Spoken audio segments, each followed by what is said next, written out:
Jane Eyre, escrito por Charlotte Brontë, capítulo 29. El recuerdo de unos 3 días y 3 noches posteriores a esto es muy vago en mi mente. Puedo recordar algunas sensaciones sentidas en ese intervalo, pero pocos pensamientos formulados y ninguna acción realizada. Sabía que estaba en una habitación pequeña y en una cama estrecha. A esa cama parecía haberme adherido. Yacía en ella inmóvil, como una piedra, y haberme arrancado de ella habría sido casi matarme. No tomé nota del paso del tiempo, del cambio de la mañana al mediodía, del mediodía a la noche. Observaba cuando alguien entraba o salía del apartamento. Incluso podía decir quiénes eran. Podía entender lo que se decía cuando el que hablaba estaba cerca de mí, pero no podía responder.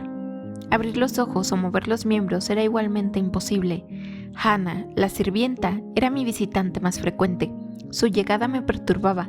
Tenía la sensación de que deseaba que me fuera, de que no me entendería a mí ni a mis circunstancias, de que tenía prejuicios contra mí. Diana y Mary aparecían en la cámara 1 o 2 veces al día. Susurraban frases de este tipo junto a mi lecho. Hicimos muy bien en acogerla. Sí, ciertamente, la habrían encontrado muerta en la puerta por la mañana si la hubieran dejado fuera toda la noche. Me pregunto por lo que habrá pasado. Extrañas penalidades, imagino, pobre, demacrada y pálida y errante. No es una persona sin educación, pensaría yo, por su manera de hablar. Su acento era bastante puro, y la ropa que se quitó, aunque salpicada y mojada, estaba un poco usada y era fina.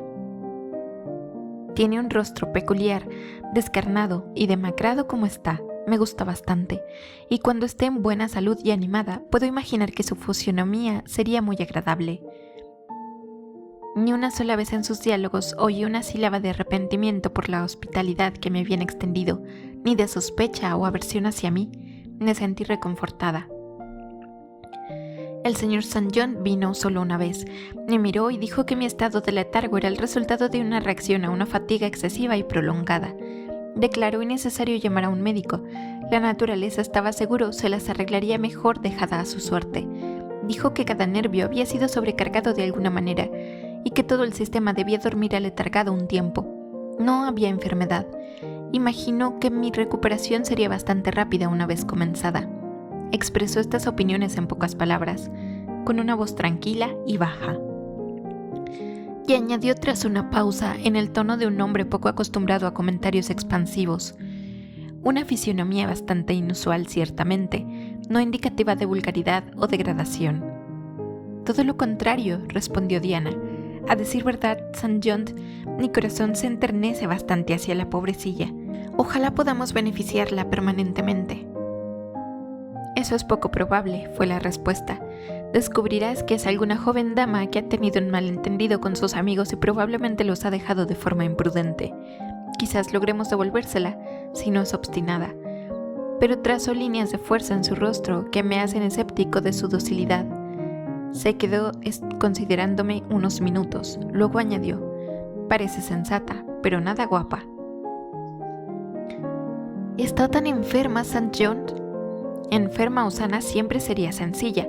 La gracia y la armonía de la belleza faltan por completo en esos rasgos. Al tercer día estaba mejor. Al cuarto podía hablar, moverme, incorporarme en la cama y girarme. Hannah me había traído unas gachas y una tostada seca. Sobre la hora de la cena, supuse, había comido con gusto. La comida era buena, desprovista del sabor febril que hasta ahora había envenenado lo que había tragado. Cuando me dejó, me sentí comparativamente fuerte y reanimada. Al poco rato, la saciedad del reposo y el deseo de acción me agitaron. Deseaba levantarme, pero ¿qué podía ponerme? Solo mi ropa húmeda y enlodada, con la que había dormido en el suelo y caído en la marisma. Sentí vergüenza de aparecer ante mis benefactores así vestida. Se me ahorró la humillación. En una silla junto a la cama estaban todas mis cosas, limpias y secas. Mi vestido de seda negro colgaba contra la pared. Se le habían quitado las huellas del fango, las arrugas dejadas por la humedad, alisadas. Estaba bastante decente. Mis mismos zapatos y medias estaban purificados y presentables. Había medios para lavarse en la habitación y un peine y un cepillo para alisar mi pelo. Tras un proceso fatigoso y descansando cada 5 minutos, logré vestirme. La ropa me quedaba holgada, pues estaba muy consumida, pero cubrí las deficiencias con un chal y una vez más limpia y de aspecto respetable, sin una mota de suciedad, sin rastro de desorden que tanto odiaba y que parecía degradarme tanto, bajé sigilosamente por una escalera de piedra, con la ayuda de la barandilla, a un pasillo estrecho y bajo, y encontré mi camino al instante a la cocina.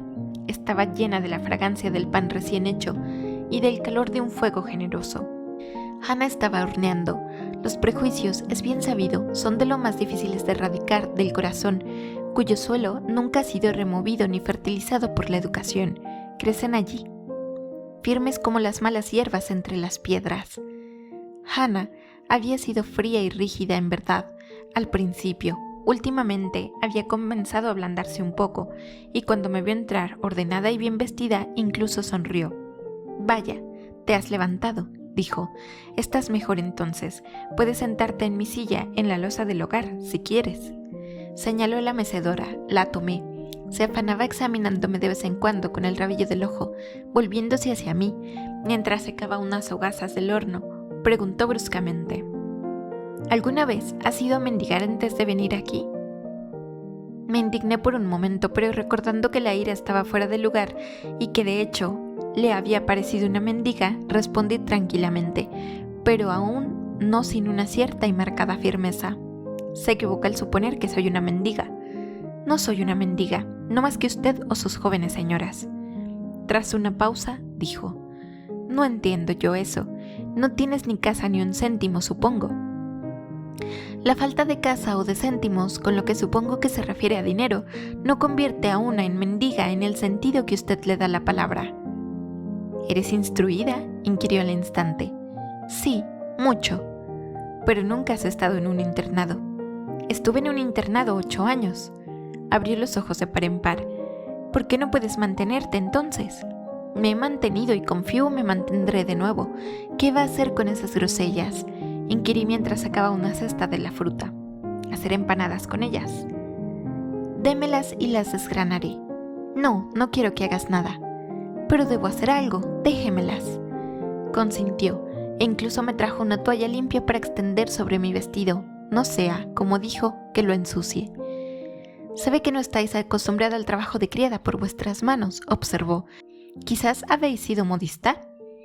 «No, se equivoca, y ahora no se preocupe por lo que he sido.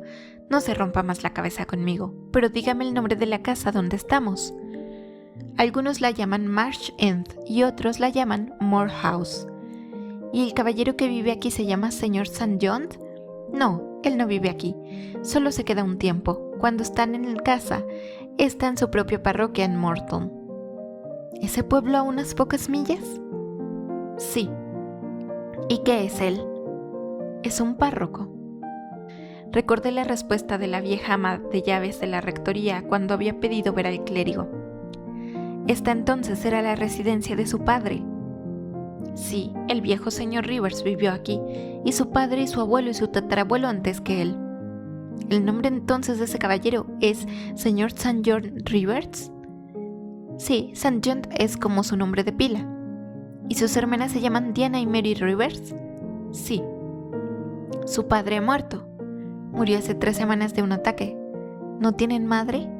«La señora lleva muchos años muerta». «¿Ha vivido mucho tiempo con la familia?». «He vivido aquí 30 años, los crié a los 3». «Eso demuestra que debe de haber sido una sirvienta honesta y fiel. Diré eso en su favor, aunque haya tenido la descortesía de llamarme mendiga». Volvió a mirarme con una mirada de sorpresa. «Creo», dijo, «que me equivoqué del todo en mis pensamientos sobre usted, pero hay tantos tramposos por ahí que tenéis que perdonarme». Y aunque, continué con bastante severidad, quiso usted echarme de la puerta en una noche en la que no debería haber dejado fuera ni a un perro. Bueno, fue duro, pero ¿qué puede hacer una? Pensé más en las niñas que en mí misma, pobrecillas. No tienen a nadie que cuide de ellas más que yo. Tengo que andar con ojo. Mantuve un silencio grave durante algunos minutos. «No debéis pensar tan mal de mí», observó de nuevo. «Pero sí pienso mal de usted», dije, «y le diré por qué. No tanto porque se negara a darme refugio o me considerara una impostora, como porque acaba de convertir en una especie de reproche que no tuviera céntimos ni casa. Algunas de las mejores personas que han existido han estado tan desamparadas como yo. Y si usted es cristiana, no debería considerar la pobreza como un crimen. No más debería, dijo. El señor St. John también me lo dice, y veo que me equivoqué, pero tengo una idea completamente diferente de usted ahora de la que tenía. Parece usted una criatura muy decente. Eso servirá. Ahora la perdono. Démonos la mano. Puso su mano enharinada y callosa en la mía. Otra sonrisa más cordial iluminó su rostro rudo, y desde ese momento fuimos amigas. Hannah era evidentemente aficionada a hablar. Mientras yo desgranaba la fruta y ella hacía la masa para las empanadas, procedió a darme diversos detalles sobre su difunto amo y señora y las niñas, como llamaba a los jóvenes. El viejo señor Rivers, dijo, era un hombre bastante sencillo, pero un caballero y de una familia tan antigua como se las podía encontrar. Marsh End había pertenecido a los Rivers desde que era una casa y tenía, afirmó, más de 200 años, por mucho que pareciera un lugar pequeño y humilde, nada comparable con la mansión del señor Oliver en el valle de Morton. Pero ella recordaba al padre de Bill Oliver como un oficial de agüero, y los Rivers eran nobles en los viejos tiempos de los Enríquez, como cualquiera podía ver mirando los registros en la sacristía de la iglesia de Morton. Aún así, admitió, el viejo amo era como los demás, nada muy fuera de lo común, loco por la caza y la agricultura y cosas por el estilo. La señora era diferente, era una gran lectora y estudiaba mucho, y los niños habían salido a ella. No había nada como ellos en estas partes, ni lo habían habido nunca. A los tres les había gustado aprender casi desde que podían hablar y siempre habían sido de su propia casta. El señor St. John, cuando creciera, iría a la universidad y sería párroco, y las niñas tan pronto como dejaran la escuela buscarían puestos como institutrices, pues le habían dicho que su padre había perdido hace algunos años una gran cantidad de dinero por un hombre en quien había confiado que se declaró en bancarrota, y como ahora no era lo suficientemente rico para darles fortunas, debían proveerse por sí mismas. Habían vivido muy poco en casa durante mucho tiempo y solo habían venido ahora para quedarse unas pocas semanas a causa de la muerte de su padre. Pero les gustaba tanto Marsh End y Morton y todos estos páramos y colinas alrededor. Habían estado en Londres y en muchas otras grandes ciudades, pero siempre decían que no había lugar como el hogar, y además eran tan agradables entre sí, nunca reñían ni discutían, no sabía dónde había una familia tan unida. Habiendo terminado mi tarea de desgranar las grosellas, pregunté dónde estaban ahora las damas y su hermano. Han ido a Morton a dar un paseo, pero volverán en media hora para el té.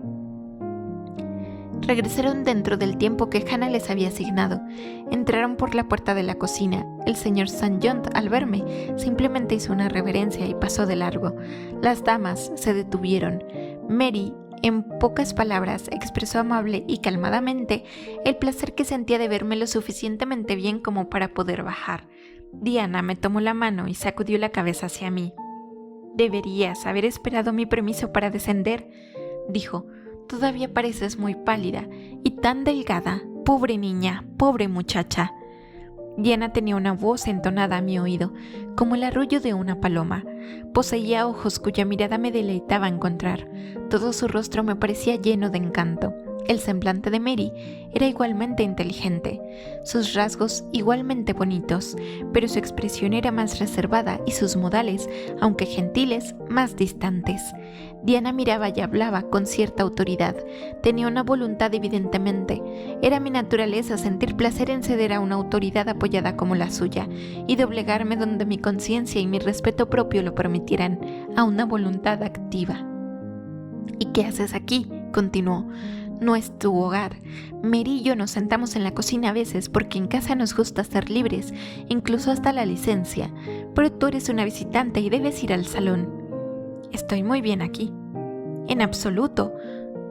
Con Hannah ajetreada y cubriéndote de harina». «Además el fuego está demasiado caliente para ti», interpuso Mary. «Por supuesto», añadió su hermana. «Vamos, debes ser obediente». Y aún sosteniendo mi mano, me hizo levantarme y condujo a la habitación interior. «Siéntate ahí», dijo colocándome en el sofá, «mientras nos quitamos nuestras cosas y preparamos el té. Es otro privilegio que ejercemos en nuestro propio hogar del páramo, preparar nuestras propias comidas cuando nos apetece o cuando Hannah está horneando, elaborando cerveza, lavando o planchando. Cerró la puerta dejándome solas con el señor St. John, que estaba sentado enfrente con un libro o un periódico en la mano. Examiné primero el salón y luego a su ocupante. El salón era una habitación más bien pequeña, muy sencilla, amueblada, pero cómoda, porque estaba limpia y ordenada. Las sillas antiguas estaban muy brillantes y la mesa de nogal era como un espejo. Unos pocos retratos extraños y antiguos de hombres y mujeres de otros tiempos decoraban las paredes teñidas. Un armario con puerta de cristal contenía algunos libros y un antiguo juego de porcelana. No había ningún adorno superfluo en la habitación, ni una sola pieza de mobiliario moderno, salvo un par de costureros y un escritorio de señora de Palisandro, que estaba sobre una mesa auxiliar. Todo, incluida la alfombra y las cortinas, parecía a la vez muy usado y muy bien conservado. El señor St. John, sentado tan quieto como uno de los polvorientos cuadros de las paredes, manteniendo los ojos fijos en la página que leía y los labios mudamente sellados, era bastante fácil de examinar. Si hubiera sido una estatua en lugar de un hombre, no podría haber sido más fácil. Era joven, quizás de 28 a 30 años, algo esbelto, su rostro cautivaba la mirada, era como un rostro griego, muy puro de contorno, una nariz completamente recta y clásica, una boca y una barbilla completamente atenienses. Rara vez, en verdad, un rostro inglés se acercaba tanto a los modales antiguos como lo hacía el suyo. Bien podría haberse sentido un poco escandalizado por la irregularidad de mis rasgos, siendo los suyos tan armoniosos. Sus ojos eran grandes y azules, con pestañas castañas. Su alta frente, incolora como el marfil, estaba parcialmente surcada por descuidados mechones de cabello rubio. Esta es una delineación amable, ¿no es así, lector? Sin embargo, aquel a quien describe apenas impresionaba con la idea de una naturaleza amable o dócil, o impresionable o incluso plácida. Tan quieto como estaba sentado ahora, había algo en su nariz, su boca, su frente, que a mi percepción indicaban elementos internos, ya sea inquietos o duros o ansiosos. No me dirigió ni una palabra, ni siquiera una mirada, hasta que sus hermanas regresaron. Diana, al entrar y salir mientras preparaba el té, me trajo un pequeño pastel, horneado en la parte superior del horno. «Come eso ahora», dijo. «Debes tener hambre. Hannah dice que no has comido más que unas gachas desde el desayuno». No lo rechacé, pues mi apetito estaba despierto y agudo. El señor Rives cerró entonces su libro, se acercó a la mesa a tomar el asiento. Fijó sus ojos azules de aspecto pictórico directamente en mí. Había una franqueza sin ceremonias, una fijeza inquisitiva y decidida en su mirada ahora, que delataba que la intención, y no la timidez, la habían mantenido hasta ahora apartada del extraño. «¿Tiene usted mucha hambre?», dijo. «La tengo, señor». Es mi manera, siempre fue mi manera, por instinto, responder a lo breve con brevedad, a lo directo con sencillez. «Es bueno para usted que una fiebre baja la haya obligado a abstenerse durante los últimos 3 días. Habría habido peligro en ceder a los antojos de su apetito al principio. Ahora puede comer, aunque todavía no inmoderadamente».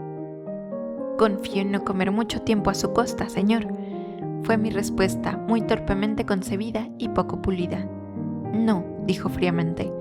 «Cuando nos haya indicado la residencia de sus amigos podemos escribirles y podrá ser de vuelta a su hogar». «Eso, debo decirle claramente, está fuera de mi alcance, estando absolutamente sin hogar y sin amigos». Los 3 me miraron, pero no con desconfianza. Sentí que no había sospecha en sus miradas, había más de curiosidad. Habló particularmente de las jóvenes damas. Los ojos de St. John, aunque bastante claros en un sentido literal, en uno figurado eran difíciles de sondear. Parecía usarlos más como instrumentos para escudriñar los pensamientos de otras personas que como agentes para revelar los suyos propios, cuya combinación de agudeza y reserva era considerablemente más calculada para avergonzar que para alentar. «¿Quiere decir», preguntó, «que está usted completamente aislada de toda conexión?» «Así es. Ni un solo lazo me une a ningún ser vivo, ni una sola reclamación poseo para ser admitida bajo ningún techo en Inglaterra». Una posición de lo más singular a su edad. Aquí vi su mirada dirigida a mis manos, que estaban cruzadas sobre la mesa ante mí. Me pregunté qué buscaba allí. Sus palabras pronto explicaron la respuesta. «Nunca ha estado casada. ¿Es usted soltera?» Diana se rió. Vaya, no puede tener más de 17 o 18 años, St. John, dijo. Tengo casi 19, pero no estoy casada, no. Sentí un ardor subir a mi rostro, pues amargos y agitados recuerdos fueron despertados por la alusión al matrimonio. Todos vieron la vergüenza y la emoción. Diana y Mary me aliviaron al desviar sus ojos a otra parte, que no fuera mi rostro carmesí. Pero el hermano más frío y severo continuó mirando hasta que la turbación que había excitado forzó las lágrimas además del color. ¿Dónde residió por última vez?, preguntó ahora. Eres demasiado inquisitivo, St. John, murmuró Mary en voz baja, pero él se inclinó sobre la mesa y exigió una respuesta con una mirada firme y penetrante. El nombre del lugar, dónde y de la persona con quien viví es mi secreto, repliqué concisamente, el cual, si le parece, tiene en mi opinión derecho a guardar, tanto de St. John como de cualquier otro interrogador, observó Diana. Sin embargo, si no sé nada sobre usted o su historia, no puedo ayudarla, dijo él, y necesita ayuda, ¿no es así? La necesito y la busco, señor, hasta el punto de que algún verdadero filántropo me ponga en camino de conseguir un trabajo que pueda hacer y cuya remuneración me mantenga, aunque sea en las más básicas necesidades de la vida. No sé si soy un verdadero filántropo, sin embargo estoy dispuesto a ayudarla en la medida de mi poder en un propósito tan honesto. Primero entonces, dígame a qué ha estado acostumbrada y qué sabe hacer. Ya me había tragado el té. Me sentí poderosamente refrescada por la bebida, tanto como un gigante con vino. Dio nuevo tono a mis nervios tensados y me permitió dirigirme a este penetrante joven juez con firmeza. Señor Rivers, dije volviéndome hacia él y mirando como él me miraba a mí, abiertamente y sin timidez. Usted y sus hermanas me han hecho un gran servicio, el mayor que un hombre puede hacer a su prójimo. Me han rescatado con su noble hospitalidad de la muerte. Este beneficio conferido les da un derecho ilimitado sobre mi gratitud y un derecho, hasta cierto punto, sobre mi confianza. Le contaré tanto de la historia de la errante que he albergado, como pueda contar sin comprometer mi propia paz mental, mi propia seguridad moral física y la de otros. Soy huérfana, hija de un clérigo. Mis padres murieron antes de que pudiera conocerlos. Fui criada como una dependienta, educada en una institución de caridad. Incluso le diré el nombre del establecimiento, donde pasé 6 años como alumna y 2 como maestra, el orfanato de Lowood, en Shire. Habrá oído hablar de él, señor Rivers. El reverendo Robert Blockhurst es el tesorero. He oído hablar del señor Blockhurst y he visto la escuela. Dejé Lowood hace casi un año para convertirme en institutriz particular. Obtuve un buen puesto y fui feliz. Este lugar me obligaba a dejarlo 4 días antes de venir aquí. La razón de mi partida no puedo ni debo explicarla. Sería inútil, peligroso y sonaría increíble. No recayó ninguna culpa sobre mí. Estoy tan libre de culpabilidad como cualquiera de ustedes 3. Soy desdichada y debo serlo por un tiempo, pues la catástrofe que me expulsó de una casa que había encontrado un paraíso fue de una naturaleza extraña y terrible. Observé solo 2 puntos al planear mi partida: velocidad, secreto. Para asegurar estos tuve que dejar atrás todo lo que poseía, excepto un pequeño paquete, que en mi prisa y turbación mental olvidé sacar de la diligencia que me trajo a Whitcross, a esta vecindad, pues llegué completamente desamparada. Dormí 2 noches al aire libre y vagué unos 2 días sin cruzar el umbral. Pero 2 veces en ese lapso de tiempo probé comida y cuando fui llevada por el hambre, el agotamiento y la desesperación, casi el último suspiro, usted, señor Rivers, me impidió perecer de necesidad en su puerta y me acogió bajo el amparo de su techo. Sé todo lo que sus hermanas han hecho por mí desde entonces, pues no he estado insensible durante mi aparente letargo y les debo a su compasión espontánea, genuina y cordial una deuda tan grande como a su caridad evangélica. No la hagas hablar más ahora, St. John, dijo Diana mientras yo hacía una pausa. Evidentemente aún no está en condiciones de excitarse. Ven al sofá y siéntate ahora, señorita Elliot. Y un involuntario medio sobresalto al oírlas. Había olvidado mi nuevo nombre. El señor Rivers, a quien nada parecía escapársele, lo notó al instante. Dijo que su nombre era Jane Elliot, observó. Sí, lo dije, y es el nombre por el que creo conveniente ser llamada en el presente, pero no es mi nombre real, y cuando lo oigo me suena extraño. ¿Su nombre real no lo dará? No, temo ser descubierta por encima de todas las cosas, y cualquier revelación que conduzca a ello la evito. Tiene toda la razón, estoy segura, dijo Diana. Ahora, hermano, déjala un paso un rato. Pero cuando St. John hubo meditado unos momentos, reanudó tan imperturbablemente y con tanta agudeza como siempre.